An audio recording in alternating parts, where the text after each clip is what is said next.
If I ever play the ass to frisk me, you know why I'm going to tell them to shove it. Because that ain't ever happened. If I have a night or not, I'm not pulling down my pants for nobody.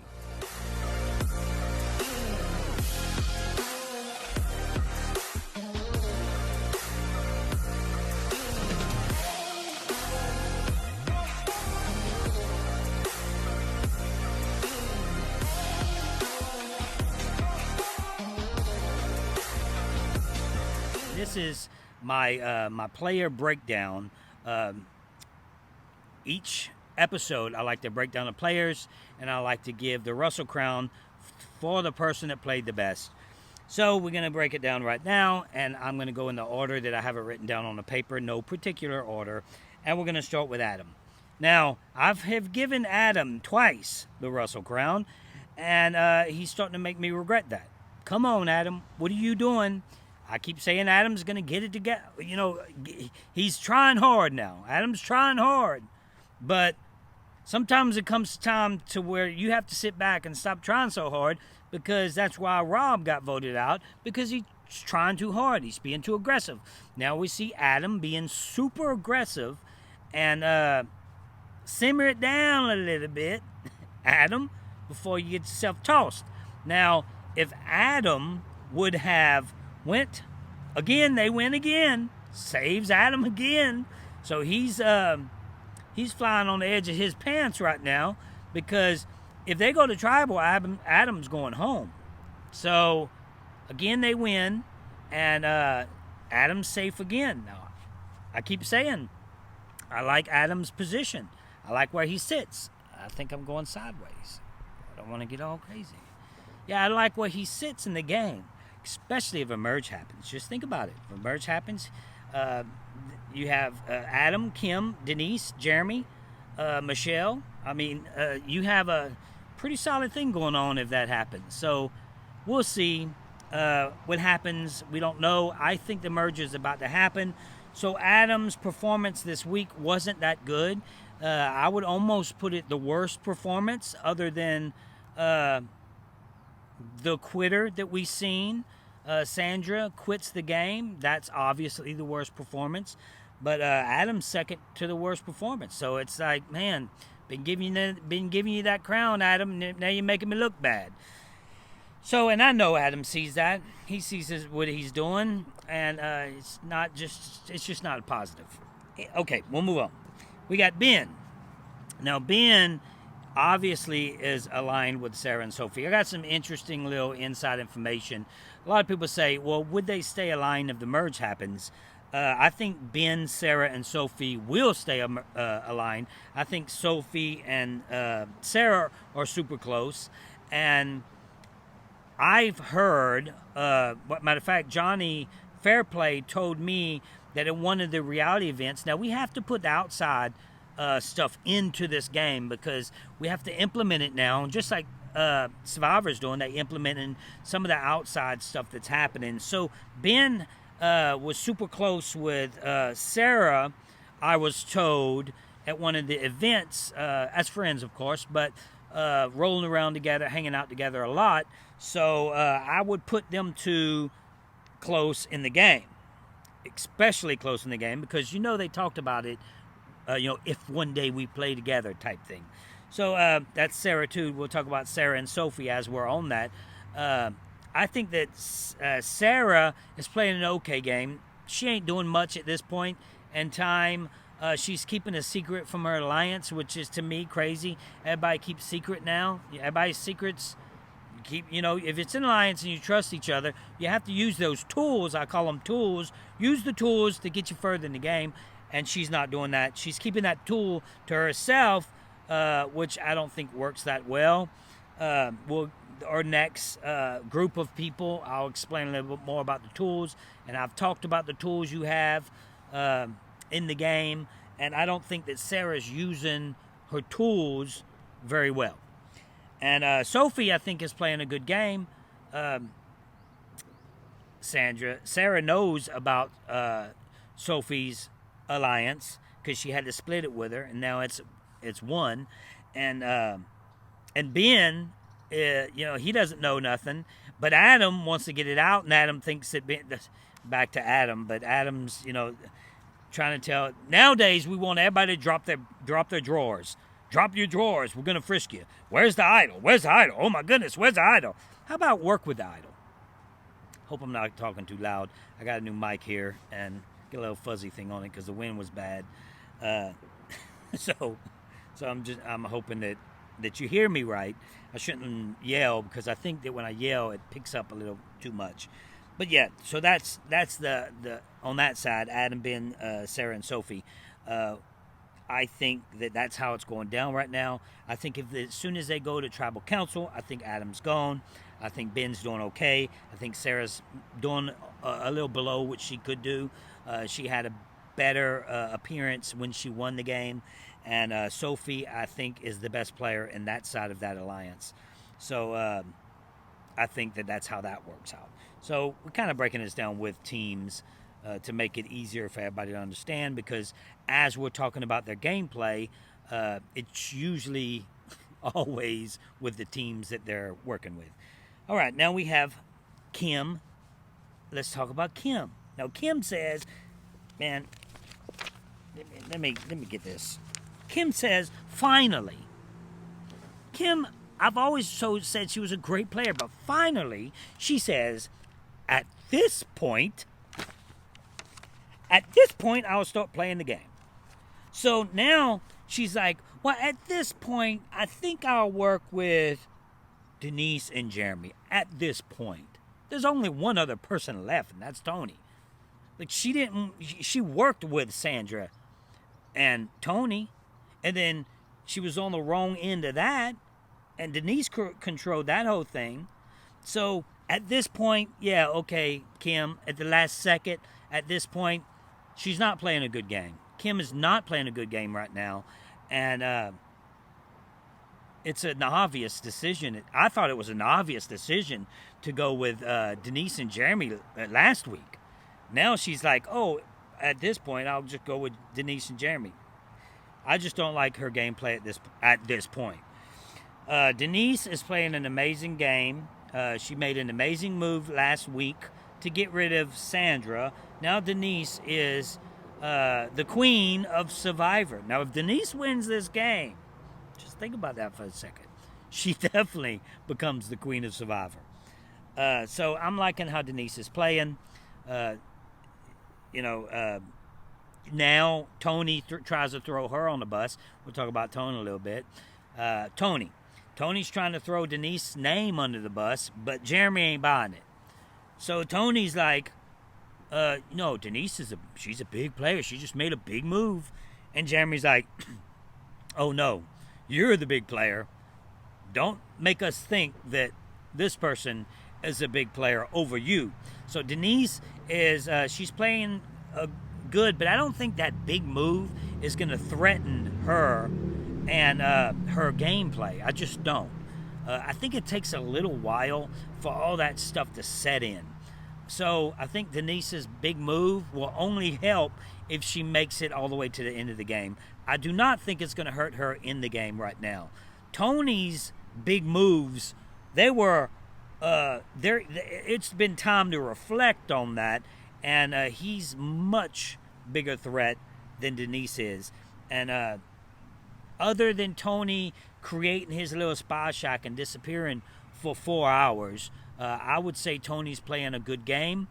When he did that, he kind of went back to the old school Tony that we love, but it's just not a good gameplay to disappear like that. So I don't know what he was thinking. It was almost like Tony running in the woods the second time he plays, running and screaming like a llama in the woods, looking for an idol immediately. Same thing. He goes and he hides in a spy shack for 3 hours. I think it's a terrible game move. It's great television and we all love to watch it, but it's a terrible gameplay move. And so right now I have Tony on the downhill slide from how I had him at the beginning of the game. I had him playing a better game. Hopefully he gets back to that. Jeremy is doing what he has to do to stay in the game. Now Jeremy is he's switching when he has to switch. Now he ain't telling anybody about his little secrets either. He has that little advantage where he can get up and walk out of tribal. So he's not saying much about that, which I don't agree with. With Denise, they should all get together. Maybe we'll see Jeremy, Denise, and Kim get together and actually let each other know what they have. If they do that, oh look how nice that is. Got the boat going in the background. If he does that, then it becomes a really solid alliance, a really strong alliance with all the tools that they do have. So Jeremy is making the moves when he needs to make them. He's ducking and weaving.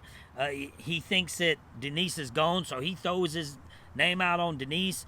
It's not, the perfect type of alliance you want. You want your alliance to fight to the end, but I get it. I get Jeremy's like, there's no hope because nobody's saying anything to anybody. Denise didn't even say, I have idols. I'm going to save myself. I'm going to do this. I'm going to save everybody.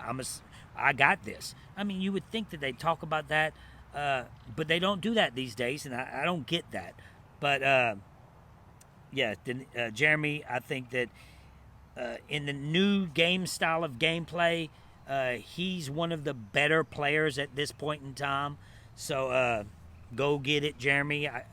He becomes a threat pretty soon, immediately when they merge. But right now, he's playing a good game. Nick. Man, I thought Nick was going to flip last week with Parvati and Michelle. But now we have a mess on that side. We have Nick that when it comes to his gameplay, and I'm breaking down each player's performance. So when it comes to his gameplay, right now I'm not seeing that much of a gameplay. Everybody liked how Yule's gameplay was. Yule's the one that gets voted out this week. Obviously, Yule plays strategically, and his strategic play threatens Nick and Michelle. So I'm not so sure if that's how it really went down, because you're gonna get rid of your alliance early in the game because he has a good strategic play, Nick. Like, why would you do that? Don't you want him to have a pretty good strategic play so he can help you and your solid alliance get to the end? Nobody has solid alliances anymore. If they did, then Nick, Yule, and Wendell would be running with it. Now let's talk about Wendell. Wendell's, I don't know what's happening here. I don't know what's going down, but Wendell is not, they're not giving Wendell a good edit. Wendell is not looking good in this season. I like Wendell as a person. I like him outside the game, but man, they're making Wendell look like, Wendell and Michelle, we're going to talk about them obviously together, but Wendell and Michelle look like they said about me and Parvati being an abusive relationship. Well, that's peanuts compared to how Wendell and Michelle looks like they're in an abusive relationship. It looks like they're in such an abusive relationship that Michelle doesn't want to let him go. It's like when the cops come a knocking. No, officer, I fell down the steps. Now, this is just an analogy. Please don't take it too serious and get your feelings hurt. Because I'm not talking about, obviously, Wendell's not some type of person that hits women. And I'm not implying that. I'm just kind of putting it as we see it. Aren't we seeing it a little bit like that? Like Michelle, it's not a good look for you, Michelle. And I'll be honest with you guys. I texted Michelle. I'm not just saying this behind her back. I'm saying it in front as well. Kind of like Wendell says, I'll stab you in the back. And the front, no. We're friends. So I texted her and I'm like, that's not a good look for you. That looks bad. That you're not getting rid of Wendell. And she says, I know. So she gets it. This is just this episode. Maybe she is waiting to shoot that bow and arrow and get him in the back next episode or the next. We'll see. We don't know yet. But the way that that's going down, I think Michelle, as she's playing, This is the second episode in a row that I didn't like her gameplay. I thought she should have got rid of Wendell. I don't understand why her and Nick, I don't understand why she gets rid of Yule. I don't know if I just called him Yao or not, but I just did a thing with about Yao Man. But Yule, this is fun when I do it because I don't edit. Everybody knows that, unless my phone dies on me. So, yeah, I don't know. I don't understand Michelle's. I think she just took Wendell because it's just somebody she knows better, and she's hoping for the best. Now as she's watching it at home, she's probably thinking, maybe I should have got rid of Wendell right there. You want somebody that knows how to play the game that can help you through the game. There's a long ways to go. So Nick and Michelle gets together and decides to get rid of Yule. That's what they do. They get rid of Yule.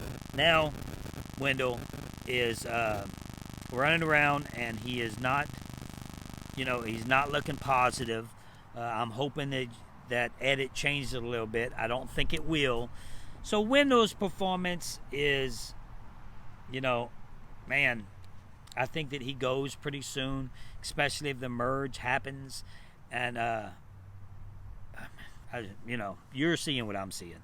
So let's talk about EOE a little bit, a couple of people in EOE. The first person I'm going to talk about is who gets my crown. Second time that Boston Rob gets the crown. I cannot give it to anybody else.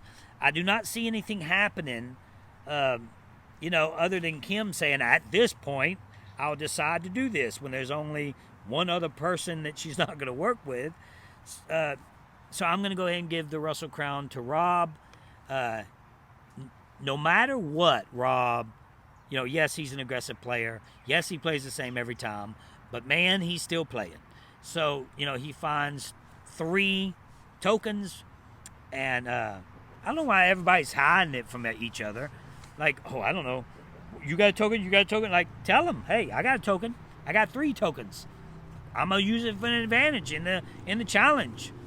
I'm not going to hide it from you guys. They're going to be the ones that vote at the end anyway, so why would you hide it? Be like, hey, I'm going to try my best. I'm going to use these tokens to get further in the game. No hard feelings. But everybody's like, oh, you got a token, you got an idol, you got this, pull down your pants, pull down this, like frisking everybody. I've never seen that before. If I ever play that to frisk me, you know why I'm going to tell them to shove it. Because that ain't ever happened. If I have an idol or not, I'm not pulling down my pants for nobody. So we have all that going down. So I do give my crown to Rob. Again, he gets it twice so far.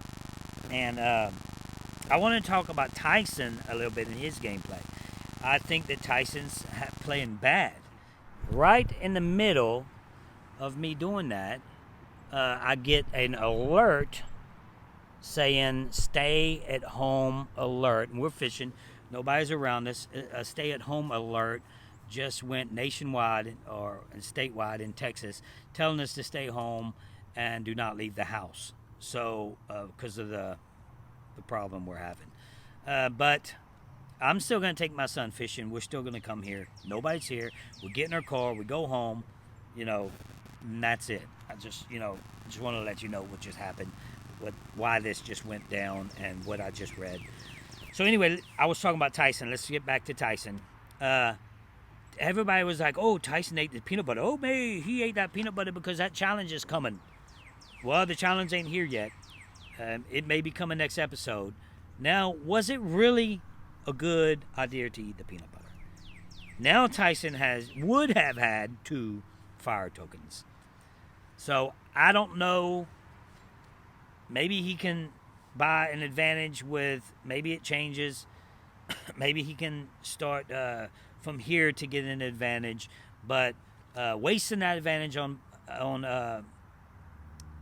peanut butter, maybe it was a good idea. Now, if the peanut butter's gone and you wait for 2-3 days, it wasn't a good idea. It was a bad idea. But if he eats the peanut butter and the challenge is the next day, then yes, it's good. But that's not what happened. I guarantee he's finished with the peanut butter, and all that energy that he's talking about is going to be gone. And that fire token is gone. So he could have had 2 fire tokens at this point.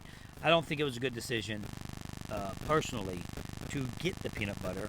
Now it might be a good decision to get it because now it may be coming. So if you want it for energy, now's the time. Got to get the peanut butter again. We got to see Tyson's man panties again. I don't know if he showed him he found it, and Rob didn't show him, which is another secret to me. Anyway, that's my breakdown. I swallowed my own spit. That doesn't have anything to do with sickness, so I'm fine. If you were worried or not. So that's my breakdown of the performances of this episode, and hopefully it gets better. I'm enjoying the season. It's a little on the slow side this episode, but I'm sure it's going to pick up, and I hope you guys are enjoying this. If you are, then subscribe, like it, comment below. Tell me who you think that's playing the best right now. I did a top 5 best players so far. I'm going to do another top 5 best players so far to see how it equals up to what I did a couple of weeks ago, to see where we are right now. And I appreciate you guys watching. Again, this is not a green screen. I proved that. So that's all. Keep hope alive.